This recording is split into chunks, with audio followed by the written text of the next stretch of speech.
We are back on the line with the Russian Bear, Ivan Koloff, the former WWF champion. Ivan, are you with us?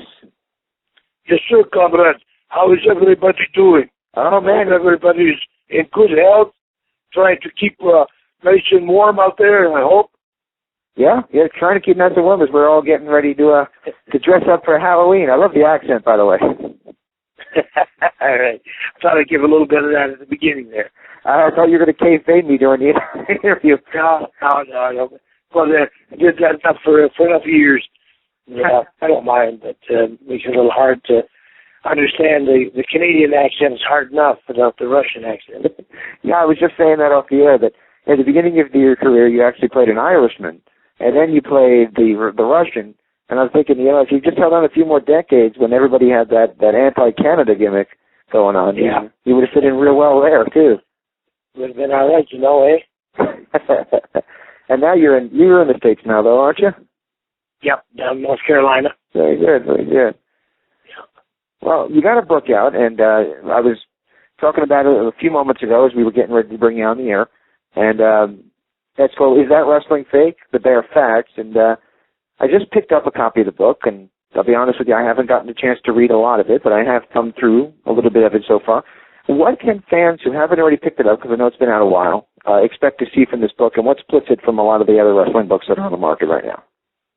I haven't read a lot of the other wrestlers' books, but it seems like even my co-author, Scott Teal, wanted me to try to get more little graphic about wrestling, and I really wanted to stay away from it. He did a wonderful job on it, but I sort of insisted on it. I wanted to tell it from my perspective rather than knocking a bunch of other guys, I told a few stories in there that they're with me and touched on it, but the basic thing behind it was stuff that happened to me, from a child coming up, my agreeing to be a wrestler and how that all came about, and some of my career, some of the events that happened, more of the exciting events from winning the belt in Madison Square Gardens to traveling the world to getting into involved in the drugs and the alcohol.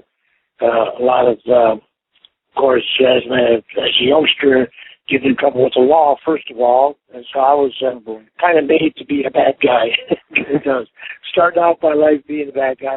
I think people would enjoy the book because I tried to keep it authentic, but yet somewhat humorous in the sense that, when you messed up, a lot of crazy stuff happens that you look back on it now and say, man, I had to be crazy to do that, and then you laugh about it, But really wasn't laughing matter at the time because it's only by the grace of God that I'm even here now. As I look back at 3 or 4 car wrecks that I had that I could have been killed, let alone just some of the stuff I was doing from fights and bars and all that stuff. And I'm not even a tough guy, just a wrestler. And whenever you get a little, under the drinking and drugs and all that, you end up shooting your mouth off. And needless to say, at times you're going to have to put up, or and I ended up putting up with quite a bit, sticking my jaw out there and getting clipped a few times. But I must say, overall, I think the fans that relate to the book as far as Bonus Dream come true, down from, rags, not to riches, but at least to the fame, and then coming to the realization of, what life's about and where I went wrong and trying to correct myself and finding out that I needed a tag team partner that could stand by me more so than ever in the book. But I think they really enjoy it, not to brag on it or anything like that, but try to make it interesting, And I have enjoyed really coming through it. I really have so far. And I think one of the things that it really pops out from what I've seen of it so far, and I'm not going to have claim to have read the whole thing because I haven't, and I will by this time next week. But I wanted to say that what really jumped out at me about this book rather than a lot of the other books is that your character, we never really got that close to who you really were. you really painted a completely different person with the Russian Bear character. And reading this, we got a little bit of a chance to see the man behind the character that we frankly hated so much over the years. Right. Yeah. Yeah, I believe that does reveal who I really am, and I really tried to be as good as I could at my character, as you might say, and because I admired the fact that these promoters were, behind me, and they expected a lot of me. And fortunately, I got no, Einstein as far as education, so I just had to depend on my, imagination, and had to apply my skills that I had to it. And it seemed to work out with a lot of luck involved in there, and a lot of, promoters that really took a liking to me. And I guess because I was really looking back at it, I was kind of laid back, easy type of personality as a norm, without me being messed up on anything. I just go around like a quiet guy and hard worker, and I think that really helped me a long ways as far as becoming pushed in the business. Very good. To success. Now, in January of '71, you did something that most people can't say that they ever did, and that's in Madison Square Garden, the mecca of what was the WWF, and, WWF at the time, and still is of the WWE. You beat one of the biggest icons of wrestling of the 60s and 70s, and that is Bruno Sammartino, and captured that belt. That has to still be one of your best moments from your wrestling career. Oh, without a doubt. Because Bruno, some fans would probably remember, the older fans that would remember Bruno and how well he was liked. I loved, really, because he was a hero of mine, because he was a few years older. He became champion just as I was starting, giving the training and starting off in wrestling, and I sort of, just admired this guy because he, was a powerhouse, but yet he was a humble guy, and he got the job done, and the proof is in the fact that he kept the title for so long, and I think that's what really made it so significant, not only that it, and thankful to the fact that Vince McMahon allowed me to be part of his territory and had that chance to wrestle Bruno, but it paid off, because I'm sure at his end and at mine it was a good match, because we went around about 4 times. Anytime you went around with the champion like Bruno 4 times in the territory when you went in, that meant it was over. That was a sign. If you only went once or twice, it was like, okay, move on, but we sort of gelled. I think the idea that we were both about the same size, and I was of that Russian background, and Bruno, the hero, was American, but yet with that Italian influence. It was natural, and then it was a dream come true for me to win that night. I remember the crowd just went so quiet, and had to pitch myself to even to realize that I ended up even having the belt, even though it was a short period of time. Still, winning it from Bruno was significant. In recent years, that's actually been referenced on the WWE TV. They've talked about what they call now transitional champions. And do you take offense to that phrase? No, thank you. Bottom line is, anybody that knocks it or laughs about it or kids about it is, then they probably would love to have been in the same situation, been one of those guys, because I know there's hundreds, if not thousands, of wrestlers today and back then that would have loved to have been in that spot, especially against Bruno and Madison Square Gardens and WWF and the McMahons. And to me, it was the elite of wrestling. Even though the National Wrestling Alliance encompassed more of the world, Vince was the one that really went all out and with the pay-per-views and become worldwide, indeed, first, as far as I'm concerned. Even though Ted Turner was a satellite station with the NWA and then WCW, it was still Vince, I think, with the Big Apple being, I think, something that the people would always related to the wrestling, being the best. Yeah, and the other reason was that magazines were all printed in New York, so the ones that were circulated around the world were the ones from the New York area, which was WWF, WWF Yeah. at the time. I remember Vince showing like Madison Square Garden being actually the first cable. He had it hooked up to Los Angeles with Gina Bell and Mrs. Eaton, was the promoter out there, and they would show out there in the arena at the same time as it showed here. So that was the first there too, and I think it started opening up the eyes of a lot of the promoters to have it go not only into cable but go pay-per-views and go worldwide. Very cool. By the way, Patrick Kelly has joined us on the line. Patrick, are you there? Yes, I am. Sorry about that. It had some technical difficulties. Yeah, we had a little technical difficulty before Ivan joined us, and if I didn't already introduce you to the other guys on the line, Nick Noel is also on the line with us. Hey, Patrick, how are you guys? Doing well. How Good. you doing, sir? Very good. Doing any better, be illegal, brother. Oh, man. So, this for those who are just tuning in, this is Ivan Koloff joining us here on Interactive Wrestling Radio, and I am really enjoying our conversation so far this evening. And I guess the question I have for you, since we were just talking a little bit about the WWF, is when Vince did kind of take over the world, as we were kind of just alluding to, and started raiding, for lack of a better term, the talent out of territories, did you ever consider going back at that point? I know you would have been a few years older, but you were still a relatively young man. Yes, I actually think it went so good, that reign before Vince bought out the WCW and I retired.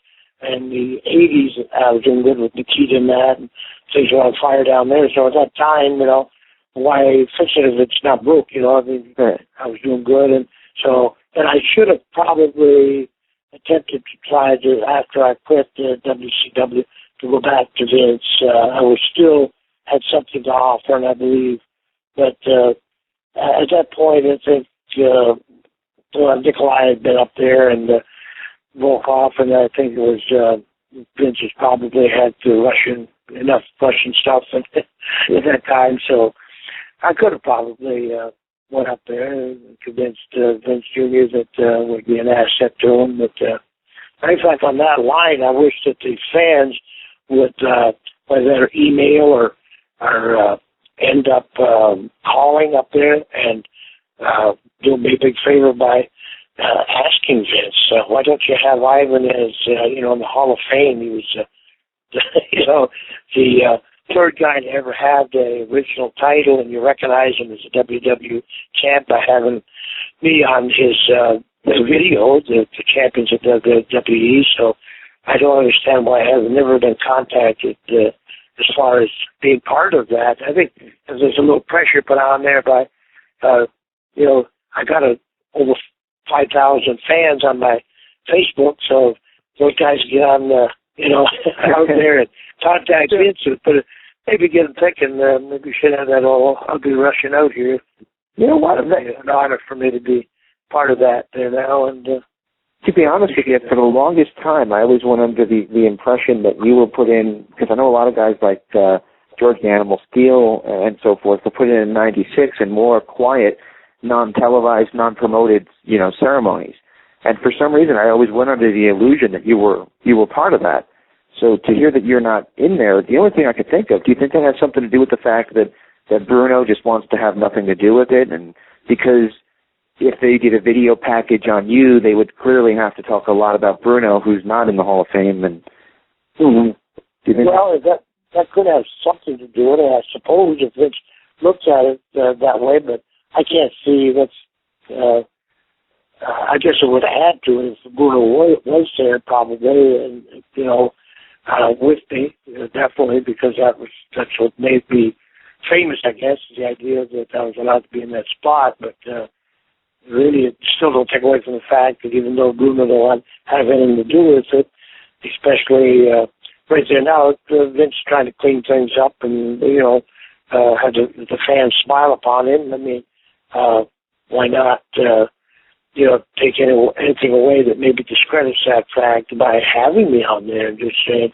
hey, we're recognizing this old timer anyway, even if, and you have to say, and bring Bruno's name up. I mean, as far as I go, Because maybe if he thinks if I'm out there, they've got to bring Bruno's name up, and maybe they're upset with Bruno enough they don't want that mentioned.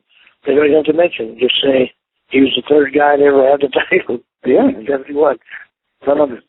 That's certainly a very big distinction. And when you talk about guys who've got to topple Bruno, I mean that's a very, very short list. So yeah, that's right. Yeah, I think it's your name, the Ivan Koloff name. Sorry again, Pat? I was gonna say, as far as people who beat Bruno, it was just you and superstar Billy Graham, wasn't it? And I think Stan Stasiak as well. Stan Stasiak, I think, yeah. Okay. Yeah. So very few, yeah. Now your name, the Koloff name, one of your trainers was named Koloff. Is that something that was handed to you, that was given to you in faith, and then you passed that along to Nikita? Actually, he wasn't my trainer. There was a guy that wrestled, I understand, the 50s, around that time in the northeast part of, I know, in Canada and that, because whenever they brought me into Montreal, the Rougeaus ended up saying, there used to be a guy that wrestled in this area that was quite popular named Dan Koloff. And I never met the guy or anything like that, but I did look on the record book, and there was a guy that wrestled back then. And on top of it, they thought I looked a bit like Lenin and the leader of the Soviet Union back then. Right. And they thought that would have been, something that people would relate to, the name and the idea that I looked a bit like Lenin, but I don't. Go ahead. Yeah, they had a lot of places have it listed that you were trained by him, so I'll have to update that and tell people, hey, that didn't happen. No, the guy that trained me was a guy by the name of Jack Wentworth. He was a British Empire champion back a long time ago, I don't know, 40s, 50s, something like that, and over in England, and he came over here and he had a wrestling school, you might call it, in Hamilton, Ontario. There was actually two of them, one at the east side of town, that was Jack Wentworth, and at the west side of town in Hamilton, Ontario, was Al Spittles, who's another old-time wrestler. And I thought Jack had the better gym because he had a ring set up. The other guy just had mats, and I went there to be trained. And indeed, I'm glad I did, because Jack, I related with him, and he liked me. And matter of fact, he sent me down to New York right after I graduated, right around 63. I ended up having a chance to wrestle Bruno on TV in Pittsburgh. And then later on, he hooked me up to go into New York and wrestle like 4 or 5 different nights in a row, Scranton, Washington, D.C., Gardens, and that, as Red McNulty. And I made that little rounds back then in around the early 60s. Wow. And after that, I took off to the West Coast, Vancouver, British Columbia, and wrestled out there, and then into Montreal. But, yeah. Yeah. I have a couple of questions about some smaller companies you worked for later on in your career. And one ended up blowing up and becoming huge, and another one kind of stayed at the level that it was. And if you watch ESPN Classic now, every once in a while they show a match of yours on UWF Wrestling, Herb Abrams UWF. Oh, do they? I didn't know that, yeah. Yeah, every once in a while they do show that. And this was, you had slimmed down a little bit, cut a little bit of the weight down, and actually, ironically, Bruno was the announcer at the time for UWF. Yeah. I think David Sammartino, his son, was wrestling for them, wasn't it? If I remember right? He was there for a little while, yeah. Yeah. We're one of the few shows who actually interviewed both David and Bruno. Unfortunately, their relationship isn't as good as it could be. But I hate to hear that. Yeah. But anyway, what did you think of working for the UWF? And did you guys in the locker room, even though they had a TV deal and all that, did you guys see this as like a real promotion, or was it more like viewed as more of an independent? It was looked at as being someone that was sort of challenging, Vince, challenging wrestling, and not purposely going against him, but wanting a piece of the pie and going out there and attempting to do it. Whether at the time we evaluated the fact that they had a chance to be successful or not, I don't think I even looked at it. I just had a guarantee to go in and wrestle per night and I just went with it because I was, at that time, had quit the larger organizations and was going for the, independence and sort of living off my name, you might call it. And to this day, I still do. Matter of fact, and I got a couple shots in November here, and they still want me to get in the ring. Really? And are you getting in the ring? Yeah, I'll get in there, do a little chain match or something. I got one at the end of the month. As a matter of fact, next weekend, Mount Airy, North Carolina. Who are you going to be working? Just a local guy there. The only other guy in the card is Buddy Landell. Buddy Landell. He's been around a long time, too. Yeah, and then after that, I got one in up there in North Carolina. It's called Pelham, just above Greensboro. Just little shots, that they hadn't part of. In between myself doing weddings, I officiate weddings. I'm ordained minister now, and I end up also speaking at churches. Matter of fact, in November I got about 4 churches I can speak at, and I'm really excited about that. It's more so than I've ever been excited about wrestling. Really? It's really ironic the way it happened because my nephew Nikita, I was instrumental in getting him started in wrestling from football, collegiate football, and now he ended up being the one that was instrumental in coming to my defense or side type thing to encourage me to come to the Lord, and showed, by inviting me to a revival back in 1995. And so we still do some things in church and work together, so I'm excited about that part of it. Matter of fact, we even got so good that he ends up using us guys, that bad old wrestlers, he did that in the Bible, right, with the disciples. He took the worst of the worst and making them disciples. And that seems like to be the trend. It takes guys like us. And now what we're doing is Ted DiBiase, the Minnesota, came up with that concept where we put on wrestling shows and advertising wrestling. We have some good matches, mostly the young guys wrestling. Some of the guys can still wrestle, like Barbarian, myself, once in a while. And we'll do a good show, good family show, and then a couple of testimonies and a little sermon, invitation for Christ, and we've had a lot of success with it. And I actually attended one back in 2003. I had one out here in Eloy, Arizona. The Road Warriors was one of the last shows that Hawk did before unfortunately passing away, and Craig Valentine was there, and it was just it was a good time. It was a wholesome environment, and at the end they had a sermon, and a lot of the fans were able to get into the ring, and it was just a very, I was impressed on how it was run. It was just run like a very, clean show, which is, I guess, what Vince is trying to go back to now. And actually that kind of segues into my next question. When we had another Reborn Christian on the program a few years ago, somebody, I'm not sure how your relationship is with Cowboy Bob, Watts, Cowboy Bill Watts, what's wrong with me? He came on our show a few years ago, and he was a little bit down on the business, saying that there's nothing about the business now that represents Christ. Do you see his point at all? Yes, I do, in the sense that, that's business per se.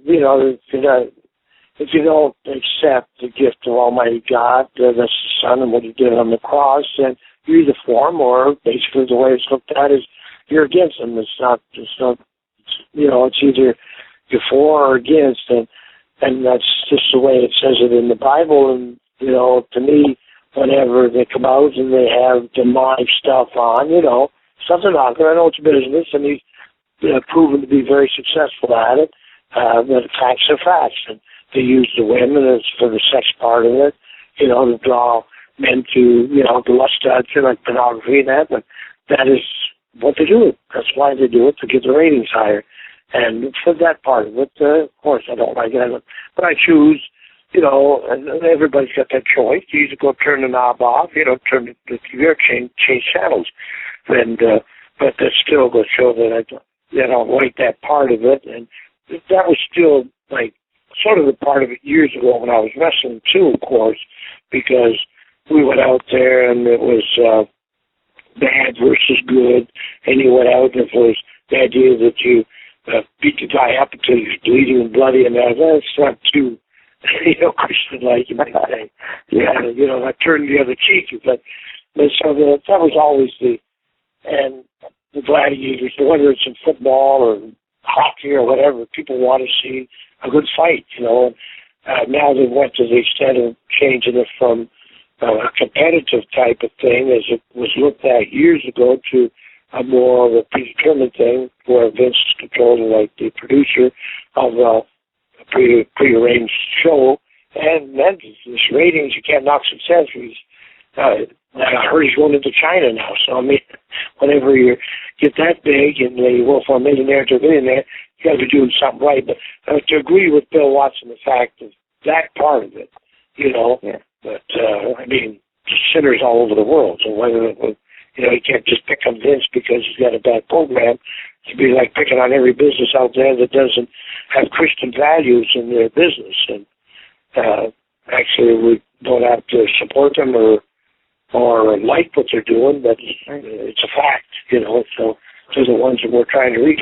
Matter of fact, to be honest with you, I keep Vince in prayer that one day he'll be touched and come to his realization that he could be a big asset to the kingdom of God by becoming a Christian and put that across. Not to say that he's not right now.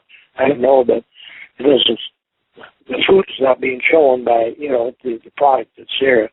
That's all. But I don't take that away from him. I still feel that there's room there for a change. And there's room for improvement. Maybe he'll find it. If there's anybody that can, Vince will find it. And he's already used some guys, from $1 Million Man to Shawn Michaels. There are Christian guys out there too. So it's not that he's against it. Obviously, who knows? Maybe he does love the Lord, and maybe he looks at this as Hollywood production. Yeah. And indeed, that's what it is, because he comes right out and says prearranged. It's kind of X-rated, that's all.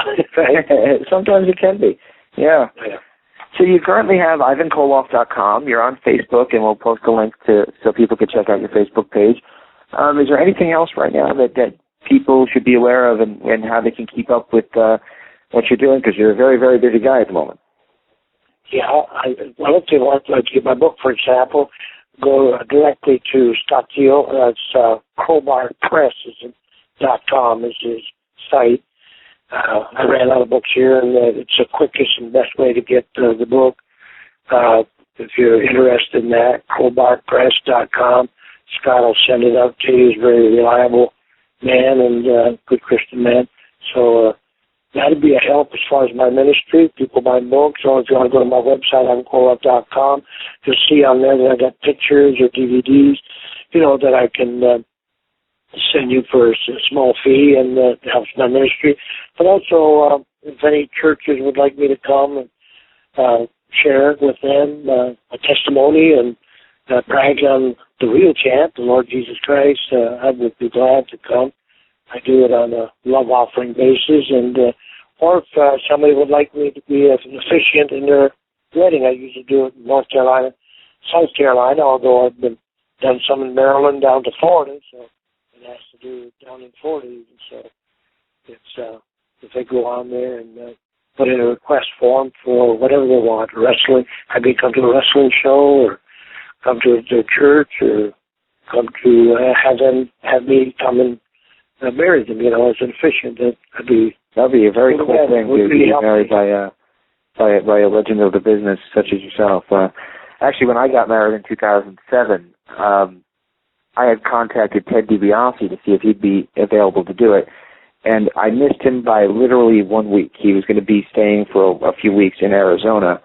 Just 1 week later, and he said he would have done it because we had done an interview, and I thought, wow, that'd have been awesome, because where we got married, the church was the environment was very cool. So what they did was they actually had not just organ music, but they had PA system and all that. So I would have used his actual wrestling theme to walk down the aisle. I thought that would be kind of funny. Yeah, he's great too as a minister. And I just love the stuff that he's doing.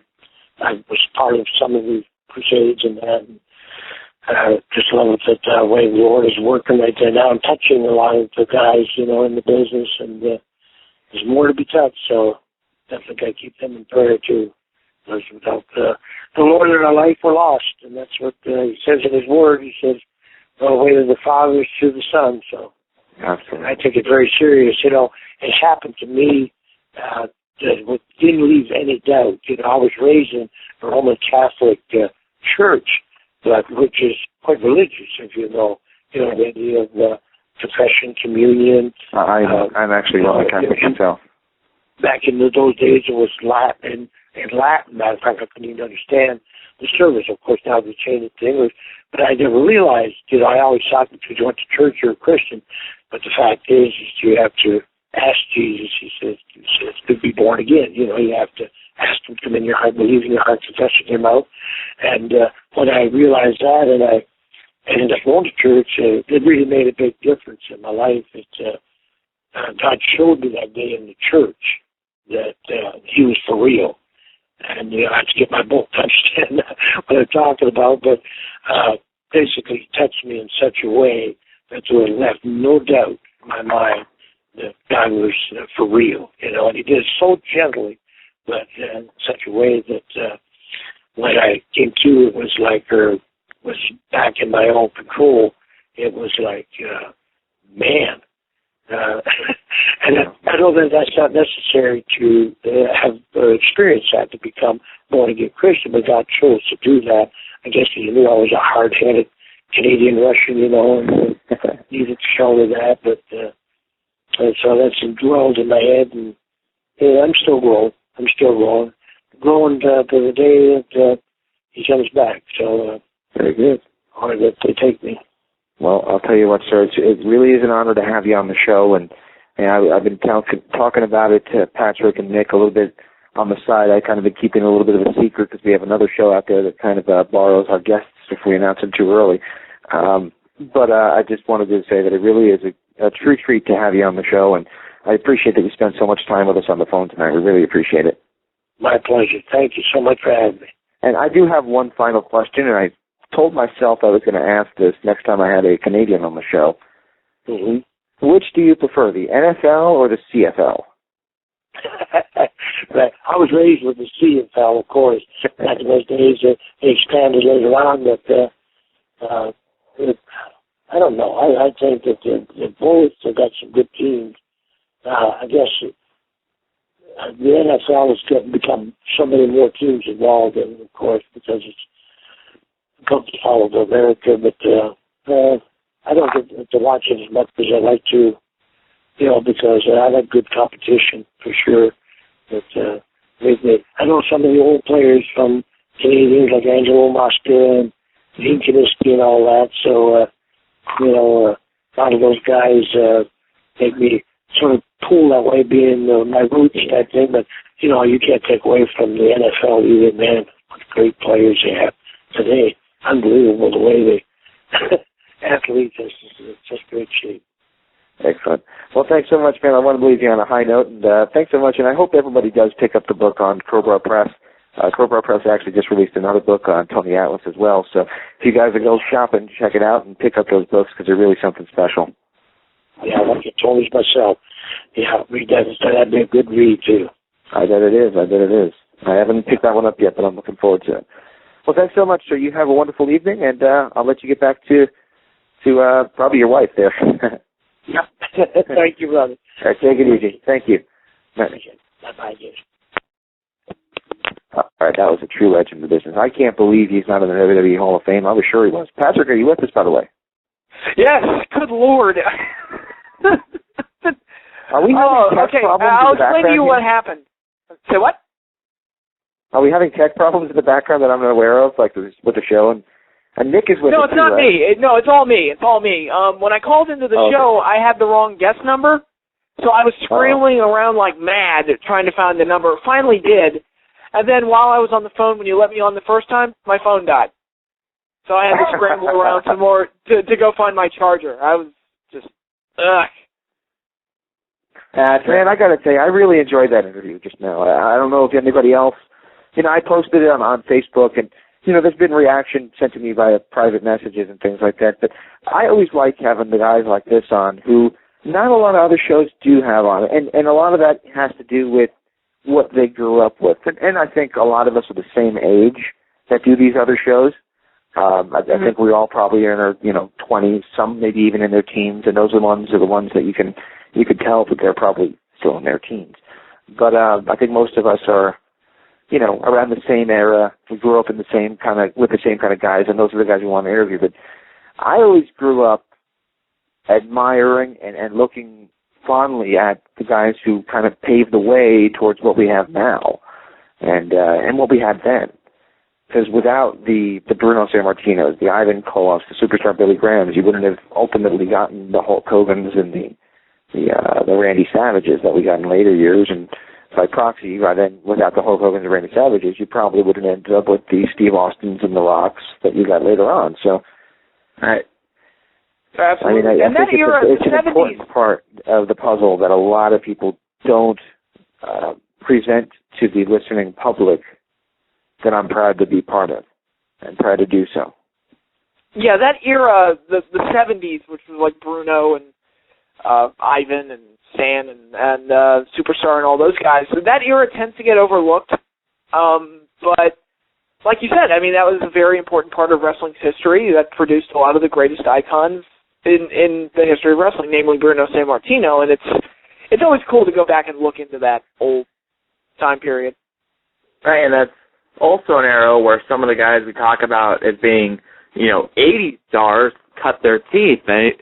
I mean, Hulk Hogan, despite what some people will probably think, did not just show up one day at Madison Square Garden and win the WWF title. He, worked in the 70s, and he worked, in the original, for Vince McMahon Sr., same with Ric Flair, same with Dusty Rhodes. These guys that eventually became part of that era, we kind of think of now as the golden old days, the 80s.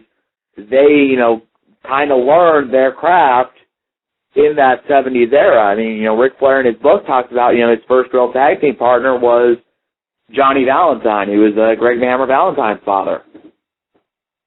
Right. And, Johnny Valentine, who passed away a few years ago, and, anybody who wants to talk about healthcare, they always look at it for the wrong reason. They always look at, we need healthcare because some guy OD'd. That's not going to help them.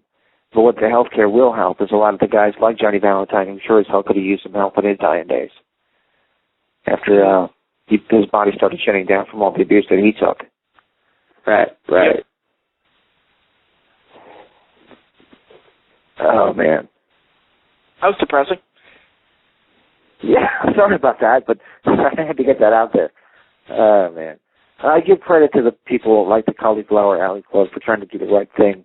And you know what? I wish they were 10 times the size they are, because they do a lot of good things for the guys that paved the way. And you know what? If there's a Canton, if there is a Cooperstown for wrestling, where a lot of the legends do conglomerate still and take part, even though there is a Hall of Fame in New York for pro wrestling, I think that the legitimate legends shows that you would see, the guys that paved the way in the 40s and 50s that are still with us, and even into the 60s, 70s, and in recent years, a lot of the guys from the 80s and 90s have finally started to step out of their cocoons and be part of it. It is the Cauliflower Alley Club gatherings that gather at the beginning of every summer in Las Vegas, and if you have the means, buy a plane ticket and take a trip out there and check it out, because it's pretty damn cool.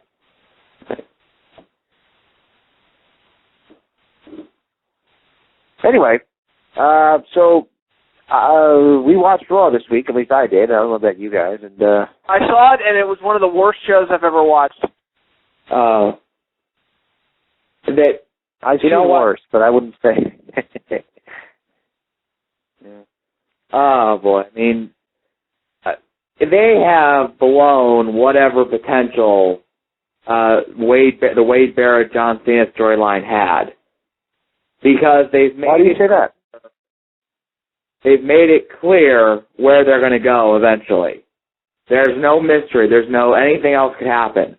We know what's going to happen. Cena's going to blow his top, and he's going to attitude adjust Barrett, and then he's going to find some loophole so he doesn't get fired.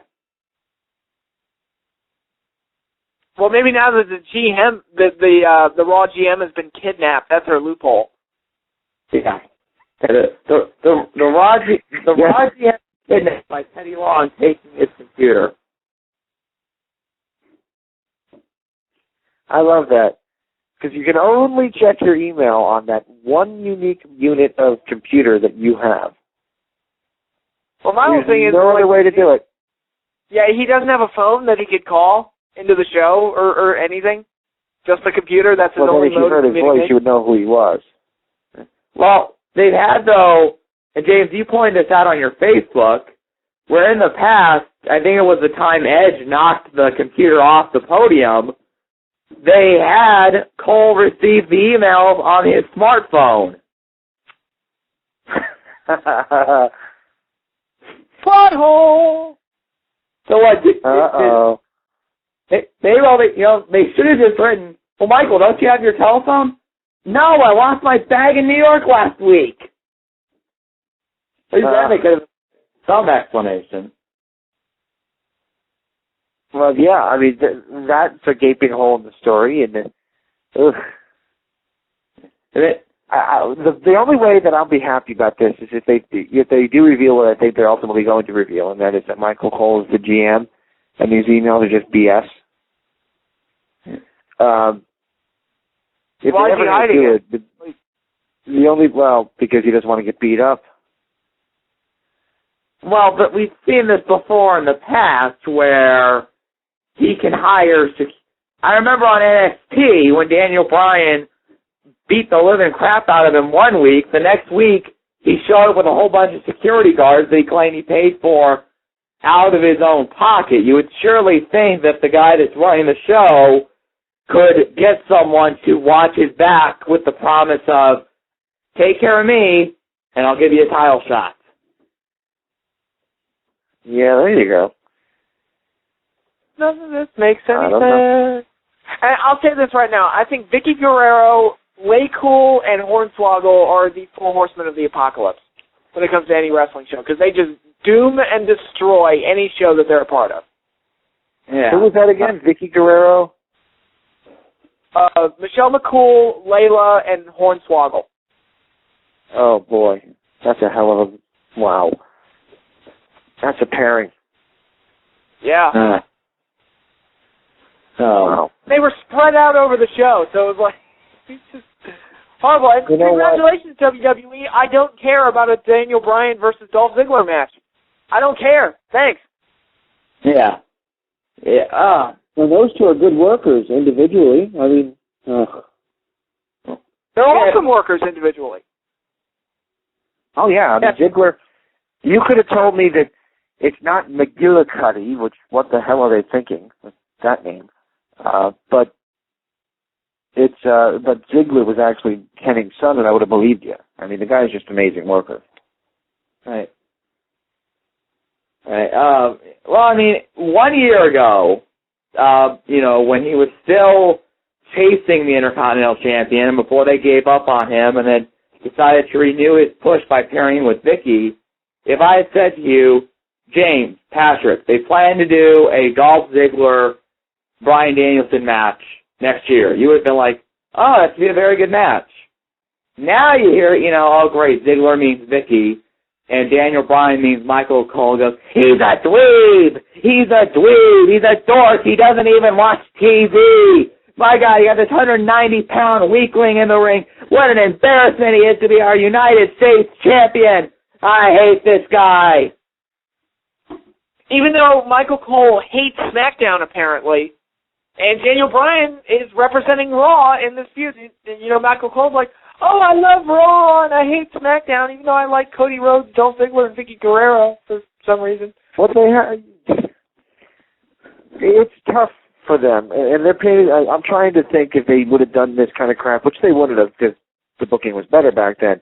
Back when Jesse Ventura was calling the action with either Gorilla or Vince McMahon, how they would have spun it, and I don't know how they would do it, because how do you do it where you're like, oh, those guys from SmackDown are evil, evil, evil, evil. But don't forget to watch Friday night. Yeah, I mean, it's kind of hard to to do that. Well, they wouldn't have done it like this. They would have thought it had it planned out, or, they probably could have said something like, now, unfortunately, ladies and gentlemen, we have been ordered by the WWF Board of Directors that we must remind you that SmackDown comes on, Fridays on Sci-Fi, but of course, that's just a big show, and you can't wait to watch Raw. Well, then why would I want to watch a show that you're telling me is a piece of shit? And this whole feud is just so forced and manufactured and artificial anyway, because it's not going to continue next month. Exactly. I mean, on Monday, they had Teddy Long come out, and he had some of his guys bring out the bragging rights trophy. And, he was talking about, look at that beautiful trophy, players. That's going to stay with SmackDown for another year, and all I can think is, we haven't seen or heard about this trophy since bragging rights last year. They haven't made it seem like it's a big deal. It's not like, say, the Lombardi trophy. I mean, you watch pretty much any NFL television, any show that involves the NFL, I would guarantee that at some point during the show, they may not mention it by name, but we'll see a clip of somebody celebrating with the Lombardi trophy. Mm-hmm. Or the best example, the Stanley Cup. I mean, the Stanley Cup, that's what they're playing for. I'll use this for example. NASCAR, the whole series is called the Sprint Cup Series, and when you win the championship, you win that year's Sprint Cup, and they have a whole thing built on that they call the Chase for the Cup, which is the last 10 races where the guys that are eligible for the title will compete to win that championship. They build it all year to don't miss the last race in Homestead, Miami Speedway, to see who's crowned this year's Sprint Cup champion. It's a big deal. This bragging rights trophy just appeared randomly last year, and it's not, if they wanted to make it mean anything, maybe, I hate to say this, and I know we're going to talk about how much we don't want the Raw versus SmackDown people, they want it to mean anything, maybe they should make this like a quarterly event, to like have some type of Raw versus SmackDown match at the 4 major pay-per-views, and whoever wins it, takes the cup home to Raw or SmackDown. I'm not saying you have to do a team competition, but say at SummerSlam, tag team match. At Survivor Series, you have the 5-man match. At the Royal Rumble, whichever brand wins the Rumble wins the cup. And at WrestleMania, you have like a all-star. You have like a top guy not a big match on Raw versus top guy not a match at SmackDown, and the winner of that takes the cup home. At least then it would mean something. Or at least have some kind of consequences attached to this match. You know what you could do? Yeah. All you need to do that is you basically just plug that into the old formula.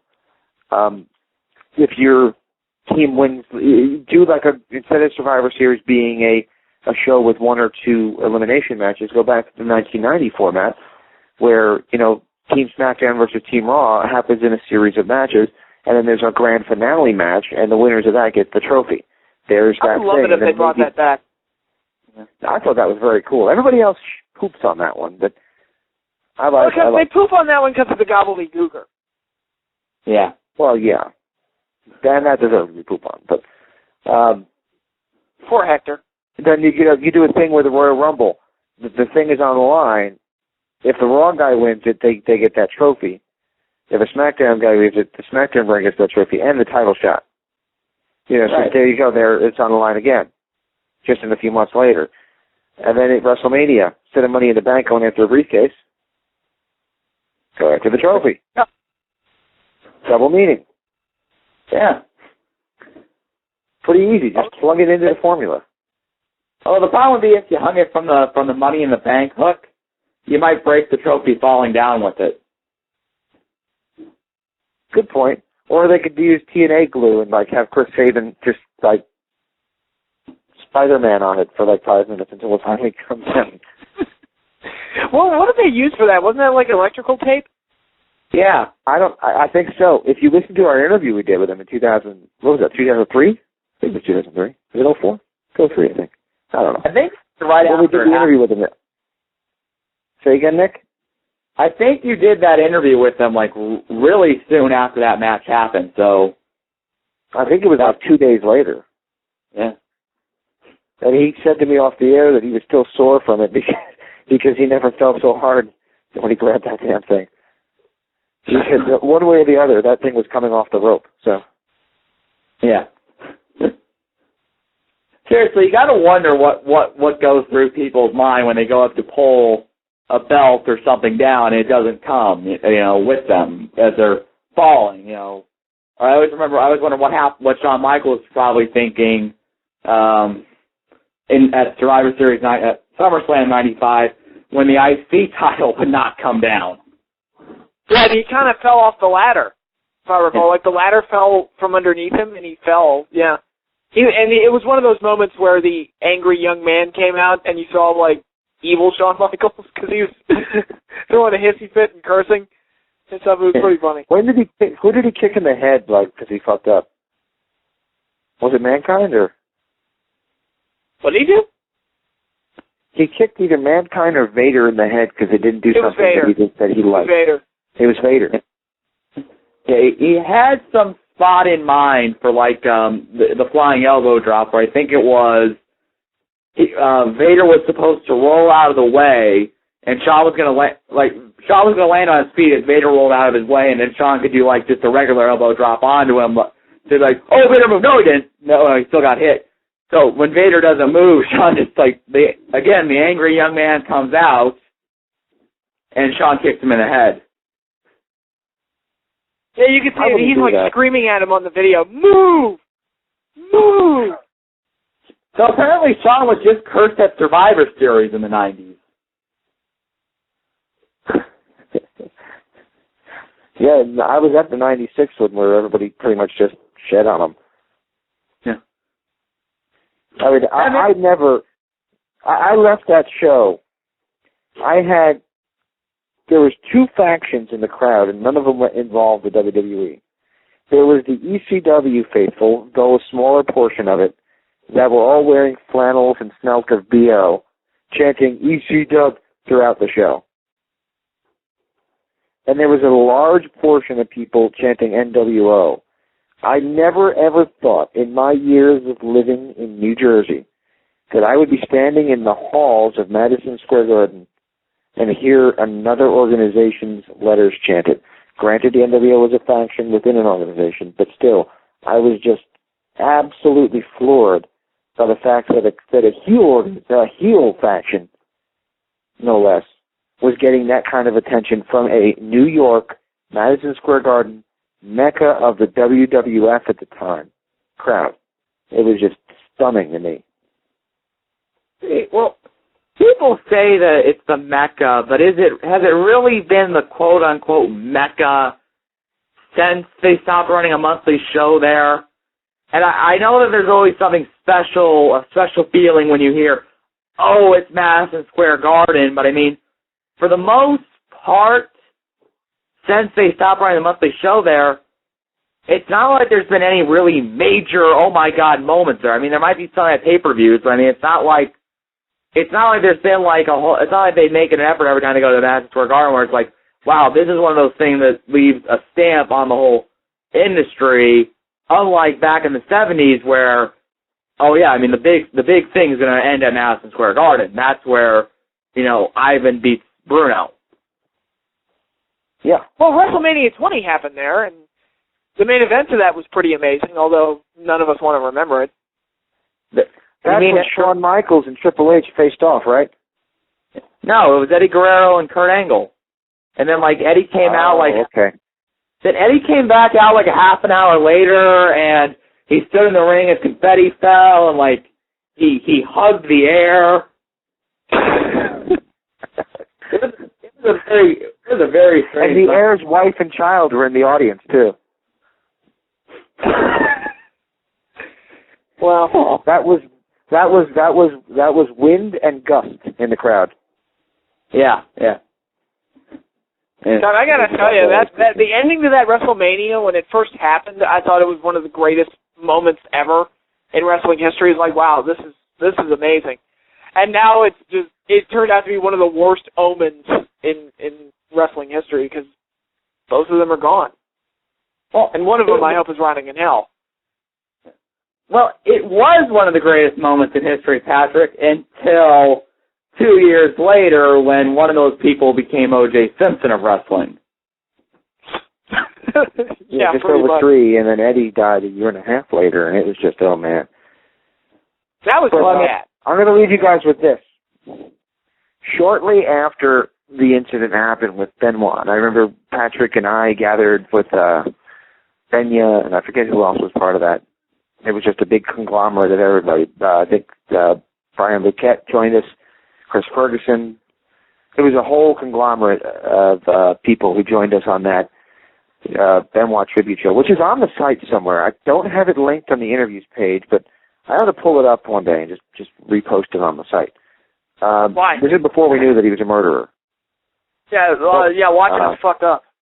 Yeah, exactly. Like record a new intro to that. We're And sorry. by the way, we didn't know that he was a murderer. Anyway, what the hell was I getting at? Shortly after we did that, the next day when it kind of started to, and I think you could sort of kind of tell during Raw because when William Regal gave his speech, his speech was a lot shorter than the others, and he basically just said, I loved Chris Benoit no matter what anybody says from here on out. And I think it was starting to break backstage WWE of what possibly could have happened. Whereas when they agreed to do the show, I don't think they knew it. Yeah, I'll tell you, I think the first bits of news about what had happened started breaking I first started hearing it right after Raw ended. From what I understand, that after they shot the William Regal thing, and after the camera went dark, apparently Jim Ross looked at Regal and said, "Do you really think he killed that boy?" So apparently Jim Ross knew. Yeah, I really do think that Regal was the first speech that I saw when I was watching that I thought, okay, there's something more to this story now. Because his, though emotional, was a little bit different than the others. The others were sobbing and all that, and Regal's was a little bit different. Yeah. But and unfortunately, that's not something that I feel comfortable asking in an interview if you interviewed Regal. Maybe I would. Who the hell knows?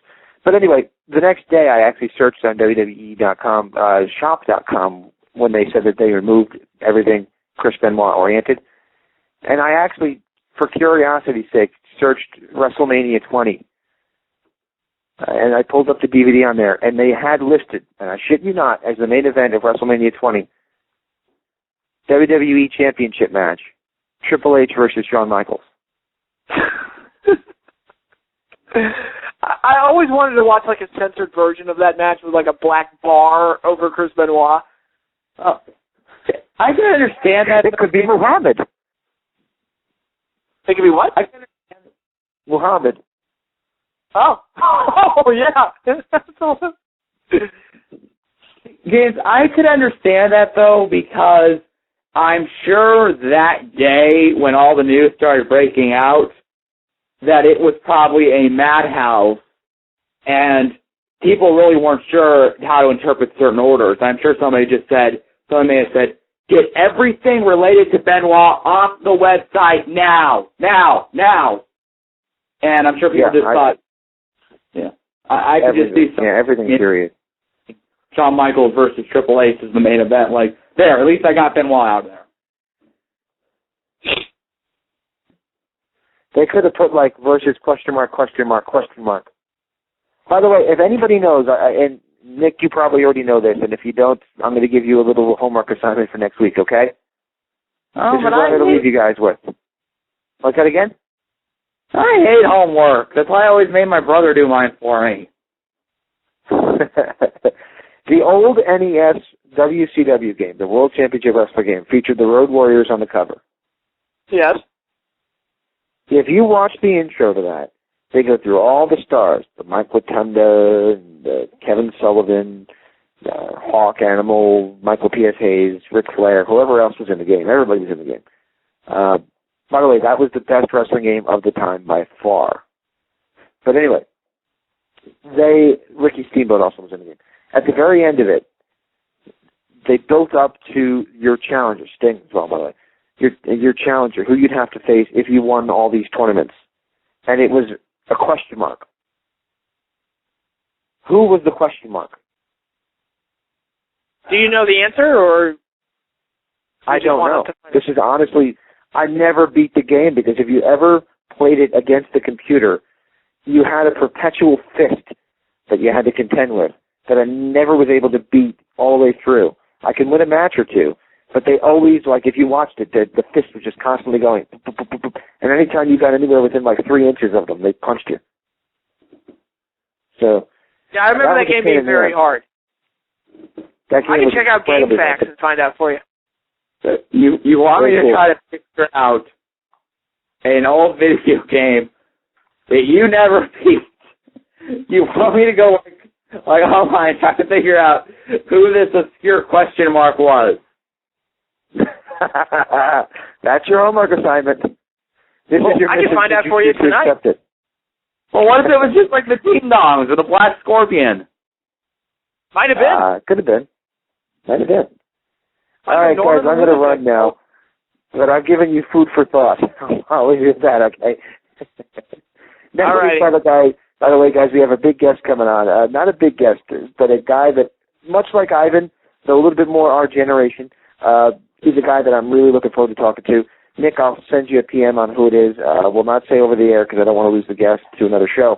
But check on our site on Monday. It's going to be great. What's that again?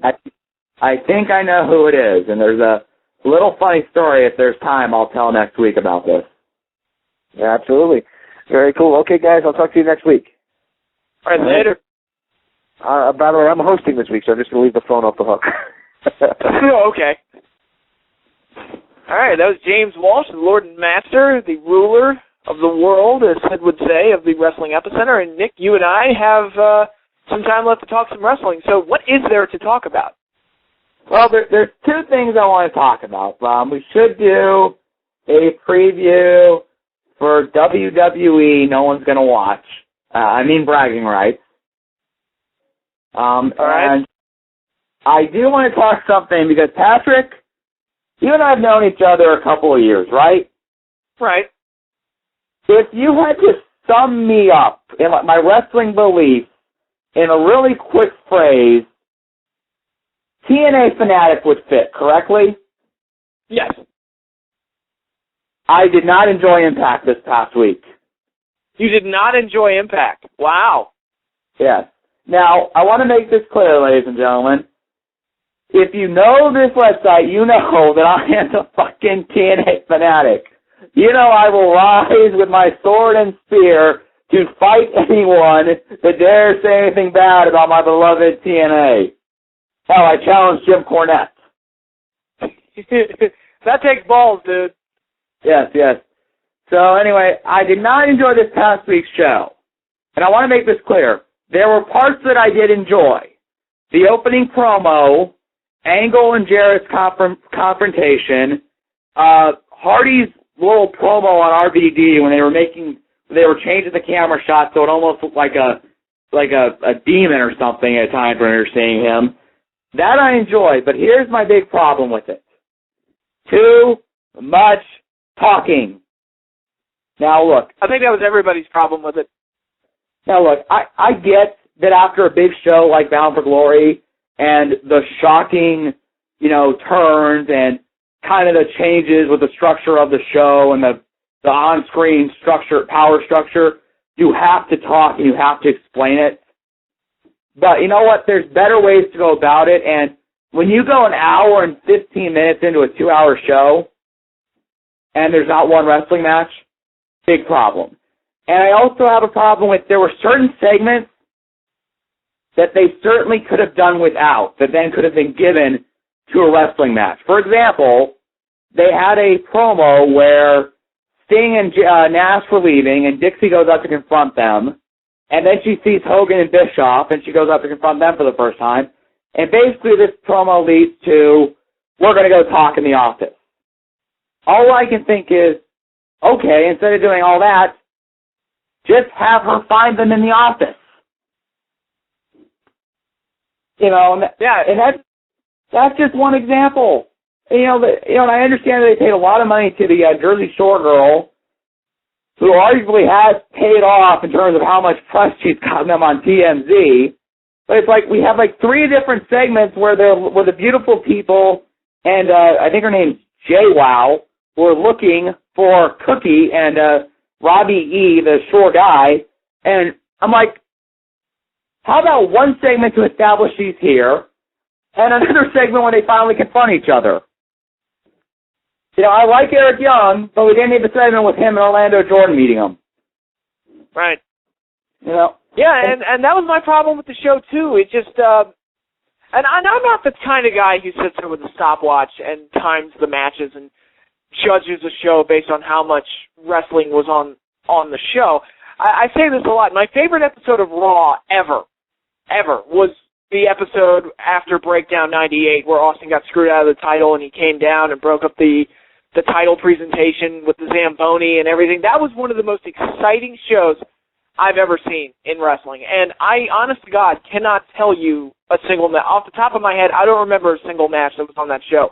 But I do remember that entire story with Austin chasing after McMahon and the Zamboni and all that crazy shit. And it was awesome.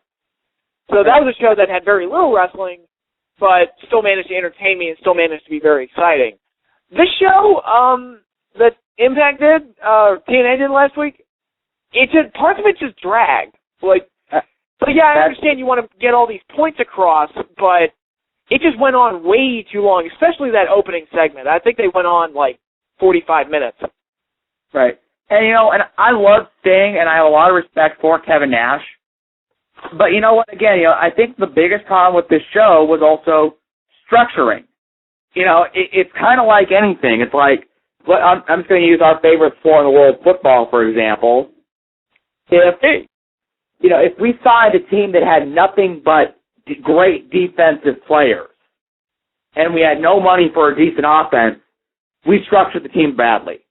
And you know what? And I'll say this, promos are like a good defense. A lot of people like to talk about the matches, but you need promos to explain why you're having the matches and to get people to get that hook in. And look, like I said, talk-heavy shows are okay if they're done right. But, like I said, first match didn't start for an hour and 15 minutes. At some point, somebody should have looked at the first hour and said, Jesus Christ, we really need to figure out a way to get a match in here. And done that. They could have probably opened up with a match. Right. You got to Go ahead.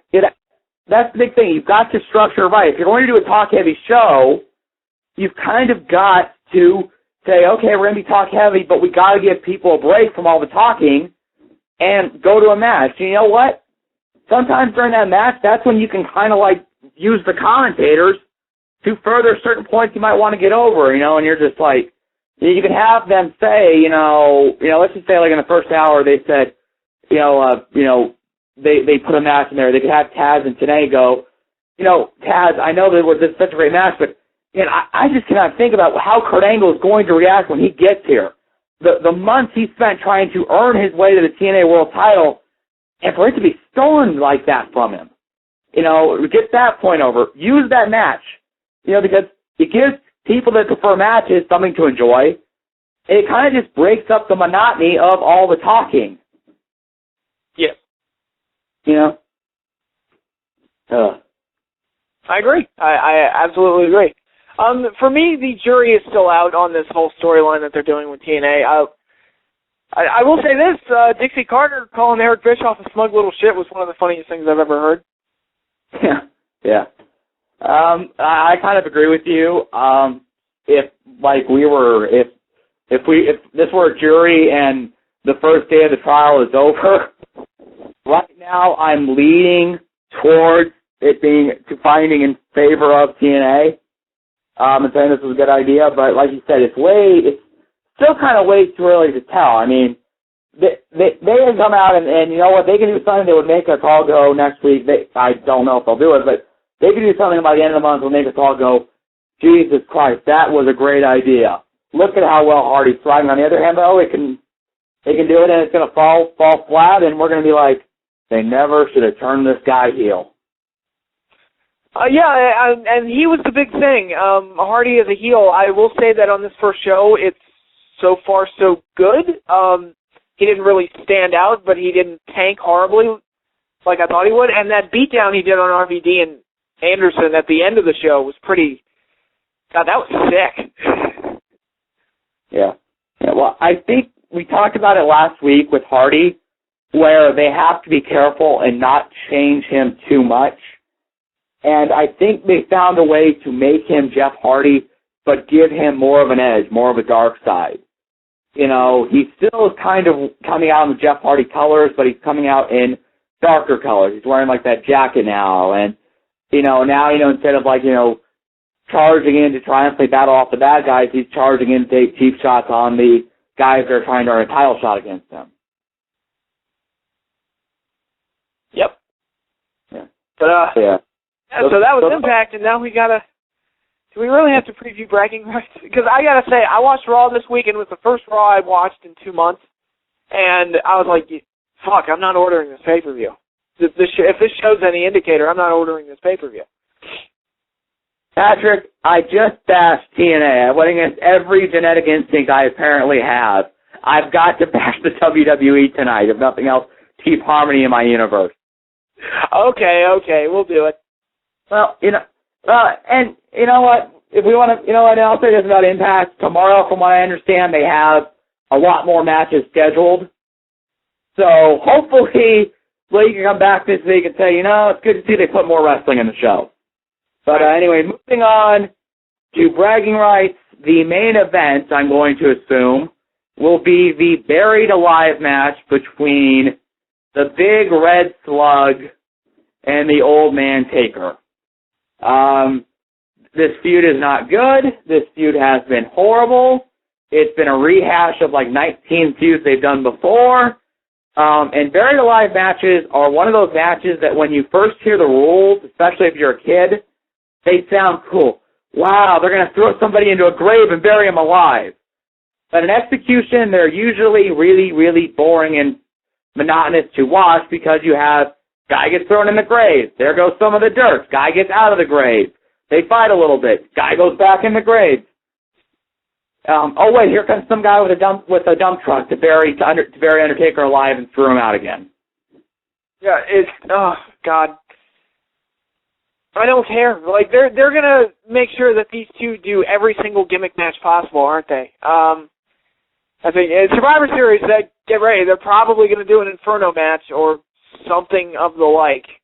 I cannot tell you how apathetic I am towards this entire feud. I just do not care. If I want to watch Kane and Undertaker at their best, I'll pop in WrestleMania 14, and that's as good as that feud ever got. Yeah. Yeah. So the other major match is the WWE Championship match. It will be Randy Orton defending the WWE Championship versus the guy John Cena must follow, otherwise known as Wade Barrett. I like both these guys in the ring, but it's just, in my opinion, too soon for Wade Barrett to be getting championship matches. And I know some people might be thinking, well, he's been the top heel in the company for months. I'm like, yeah, but he's still a pretty young guy. He hasn't had a whole lot of singles matches to get his moves over. I mean, when a guy's really over as a singles wrestler, you kind of know what he's going to do in that match. It's like, for example, your favorite wrestler, Bret Hart, or one of your favorite wrestlers, Bret Hart. When you knew Bret Hart was in a match, even before he was world champion, you kind of figured, okay, Bret will throw the big punches, he'll take him down, do the side Russian leg sweep, he'll drop the elbow, he'll do that spot when he runs into Mach 1 into the turnbuckle and bounces off, and then he'll do the sharpshooter. And same with CM Punk, Uranagi, GTS, yada, yada, yada. You don't have that effect with Barrett. And like I said, the whole storyline has basically been, for the most part, John Cena leading up to John Cena snapping on Barrett. So I know they had a beat down on Orton this past week, which somewhat may help the storyline because at least now there's like a physical reason you could think Barrett has the advantage here because, wow, Randy Orton's not at 100%. He's hurt. If they're smart, Orton will come out with the old taped ribs, but I see Cena snapping and costing Barrett the match, and Orton will retain. Yeah, I do too. And I agree with what you said about Barrett. And this feud, what really bugged me about it on this episode of Raw is that Wade Barrett is apparently the most petty person on the show. And it's like, oh, don't go anywhere, Cena. I've got one more surprise for Randy Orton. And this is how we're gonna end the show. Cena, raise my hand. I was like, wait, what? Oh, it's like, okay, you really showed Randy Orton there with that big surprise, and wow, you're really putting Cena in his place. Yeah. But they, exactly. I mean, when they said that, I was like, well, what are they going to do? Are they going to, like, jump him in the ambulance? Or are they going to have, like, Michael Tarver come back dragging in Orton's wife? No, Dr. Heine is going to pay him a visit. Yeah, we need to bring that back. Oh, Lord. Yeah. By the way, his wife's running for Senate. What's that? I'm just saying that, you can't mention stuff like that now, James, because WWE's PG, we're supposed to stand up for them at least as long as this Senate campaign lasts. That is, oh my God, I completely forgot about that. That was one of the worst things ever. Oh, stand up for the WWE. Yes, I'm going to stand up for this crap show. Yeah, sure, Vince. Well, it's basically acting like their past never existed, and they're basically going, well, we bring a family-friendly entertainment for them. We don't have, adult storylines anymore. It's like, yeah, but for like the last 9 years pre-game, the last 2 years, you had stuff like Mae Young giving birth to a hand. You had Katie Vick, for God's sakes. I mean, you had Diamond Dallas Page stalking The Undertaker's wife. Yeah. It's like, it'd be like if Bobby Knight, the famous basketball coach, started running for Senate. And he said, I'm not like some of these politicians. I'm not quick in my temper. The last 2 years I've been working for ESPN, I haven't yelled at anybody. It's like, yeah, but for the previous 25 years as a coach, you strangled kids and threw chairs. Yeah, exactly. It's and there's so much more to it than that. I mean, the people that are the fans that are going to quote unquote stand up for the WWE are kids and freaks, like socially inept freaks. Are these really the people you want representing you? I don't know. This is just. Well, I was aggravated when I saw it. I know he's not liked on this show, but this past week on the show Sports Nation, they mentioned WWE Tough Enough returning, and they had Colin Cowherd. They asked him which he would rather see. I think it was something like the Alabama football game versus the return of WWE Tough Enough. And he goes, yeah, I could see the former Heisman Trophy winner, a guy the guy that has a legit chance to be number one in the NFL draft, or I can watch the same show that a bunch of booger-picking morons in their parents' basement are going to watch. And I'm like, unfortunately, and I am a wrestling fan, so you know what? That's exactly how I feel about a lot of WWE fans. Oh, I mean, that's what they've done. They've gone out. The WWE has gone out of their way to make wrestling as unappealing and as uncool as humanly possible. They've destroyed their image from a decade ago, where it was the hottest ticket in town. Right, and and here's the thing: that video, I have never seen an organization suck its own dick so much in 5 minutes. I mean, it was short of claiming they cured cancer, for God's sake. It seems like they brought up every positive thing they've ever done. It's like, when you blow your own horn, it doesn't make you look good. It makes you look petty and incredibly. It's like when they do those by the number did you know segments as commercial bumpers. Did you know that Raw was watched by more human beings than anybody on Earth? Or whatever. People on Mars watch Raw. Or something like that. It's like, God, they just kiss their own ass over and over again. Right, well, here's the thing. I mean, they always talk about, we do so much work with the Make-A-Wish Foundation. I'm like, I'm sure you do. But, you know, I'm willing to, I highly doubt that the NFL is, like, throwing Make-A-Wish kids out of the building. You know, I highly doubt that's going on. I highly doubt if a kid asked to meet Eli Manning. I highly doubt that the New York Times go, are you kidding? We're too busy making money to care about you damn Make-A-Wish kids. Get the fuck out of here. It's like it kind of makes you say, like, okay, do you do the Make-A-Wish stuff to help kids, or do you do it so you can then brag about doing Make-A-Wish kid work, you know? Yeah, and a lot of the things that they're under investigation for, namely the treatment of their employees and how they're paid and they're given the benefits of an independent contractor, yet they're treated like employees. So it's really like the most ridiculous setup ever. No fan is going to be able to vouch for you in that aspect. Right. That information is going to have to come from you, and it's going to come out in whatever investigation you find yourself under. Well, you know what I find funny is that the YouTube video that announced this campaign, you couldn't post comments on it. So it's naturally. So, yeah, stand up for WWE, but don't post below. And I even went to, like, the WWE Facebook to see. I think they've somehow figured out a way to disconnect people from writing on their wall, unless it's, like, one of their stories. So it's like, don't stand up for WWE on their own wall. It's like, what good is this really going to do? I mean, this whole stand up for WWE. I mean, it's like really all you're going to do is try to claim that you're so good when it's like, you're going to have people like you and me that are saying, you put on a horrible product, and why, yes, you're PG now, but before this, you were very adult-oriented. You know, the reason people use footage of Eugene, a mentally handicapped character, getting beat up and splattered with paint on a WWE broadcast by Vince and Shane McMahon, is because Vince and Shane McMahon filmed a segment on WWE television where they beat up a mentally handicapped character and covered him in green paint. Yeah, that all happened. It's like it's like people could say, it's like if I were to say, you can't say I ever mistreated a guest.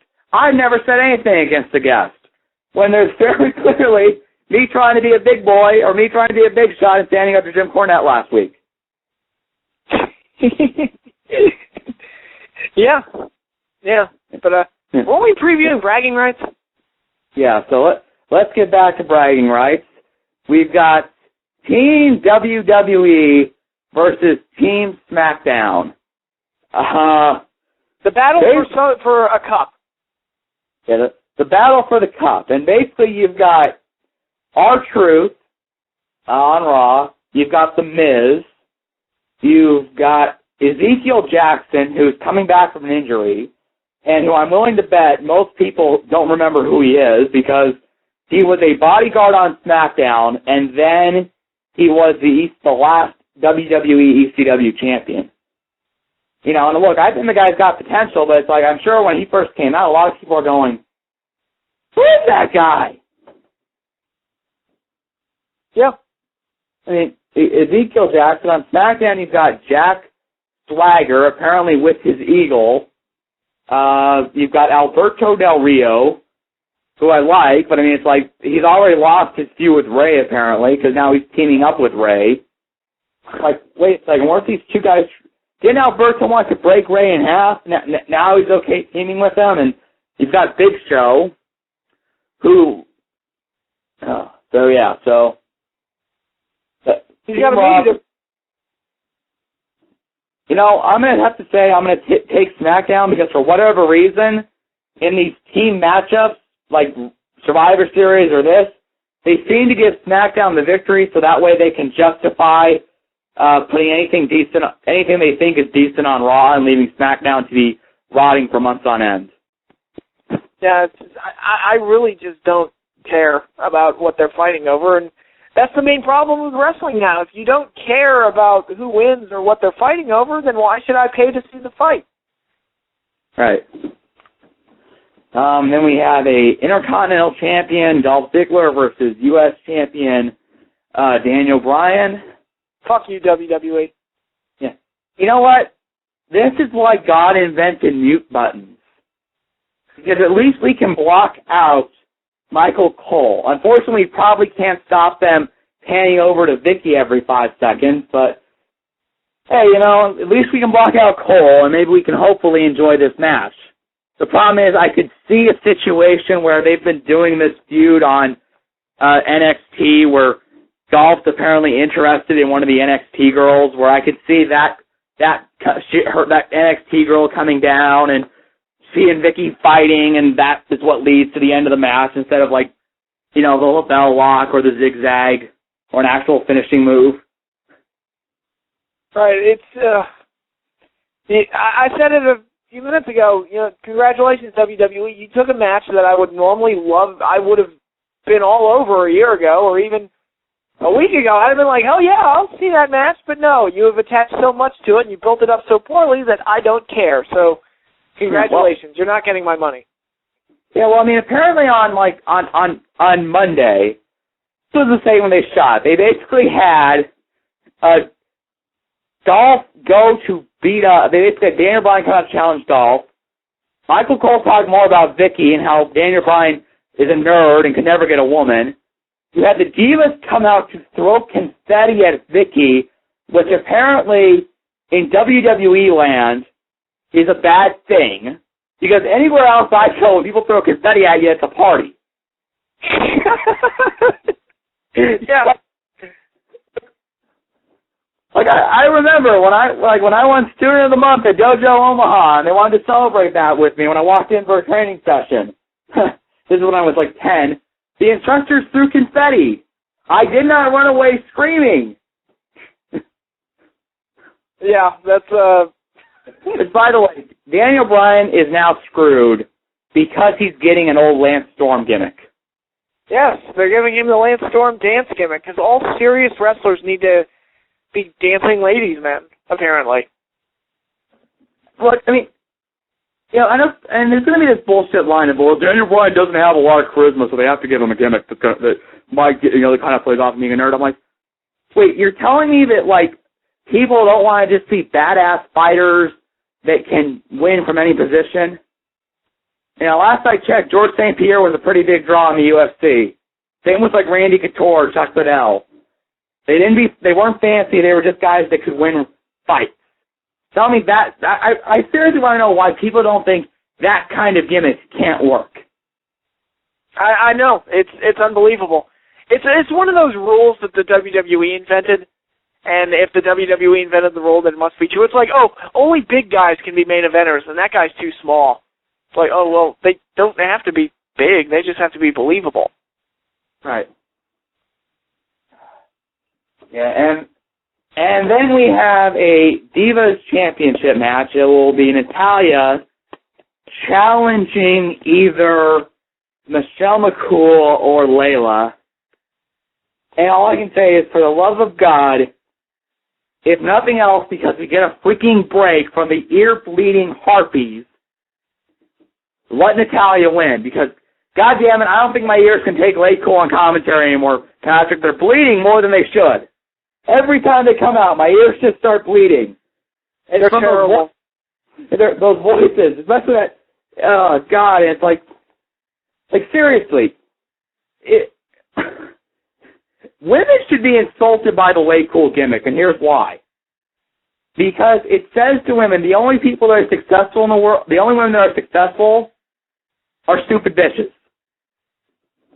And the ones who sleep their way to the top, which is what Michelle did. Yeah. Oh, yeah. She definitely sucked her way with the top. I mean, Layla got lucky. She just happened to get paired up with the woman that was sleeping her way to the top. Yeah. But you know what? Think about it. Layla probably got the real benefit of it. She's getting a lot of money that she probably wouldn't be making otherwise. a lot of TV time she would be making otherwise. She never has to wrestle a match. And she didn't have to touch a little man skin. Yeah. She got the most without having to do the least. It's a pretty awesome deal, but yeah, I agree with you. I think, not that the women's division or the title has much credibility or anything, but if you're going to have the belt, at least keep it on somebody that I could believe is the best in the division. I don't buy, and nobody buys Michelle as being the best in the division. She's not a good character. She's not good on the mic. She's not good in the ring. There's nothing about her that justifies her having that spot except for who she's married to. And if Undertaker says so, then it's true. So. Well, here's the thing, Patrick. You say no one can buy it. This woman, I actually looked at this, she has got like a group of fans out there that I swear, they are absolutely convinced that she's the greatest thing. Their biggest complaint about Raw and SmackDown that there's not enough Michelle McCool. Wow. Yeah. I mean, there are people out there, they talking about saying, oh, she is such a great wrestler. And I think someone even said, quote, Natalya will probably look so good in this match because Michelle will help her so much. Oh, God. Now, I'm going to assume these are 13-year-old girls that are just biding their time until the next Twilight movie comes out. Still, God, there are stupid people out there. Yeah, so, and once again, here we are. It's Wednesday. Pay-per-view's on Sunday. They've only got one more show before the pay-per-view. We don't have the full card yet. Yeah. So 5 matches. Well, I'm going to assume that they'll probably have, like, D.A. Smith and the Hart Dynasty have one more match with McIntyre and Dashing Cody Rhodes. Yes, we have to just say Dashing every single time. And then at that, one of the Hart Dynasty will turn on each other, and the team will be over. Yeah. Yeah, that's bragging rights, and I'll be honest, I'm very tired right now, and this talk of the WWE has made me depressed. So what do you say we call it quits right now? Yeah, let's just call it quits. Guess we'll be back here next week. That guest James Walsh promised, and let me say this, ladies and gentlemen, I think I know who it is, and this could be one of those interviews where we're going to be amazed by some of the stuff that comes out. Okay. I don't want to build it up too much, but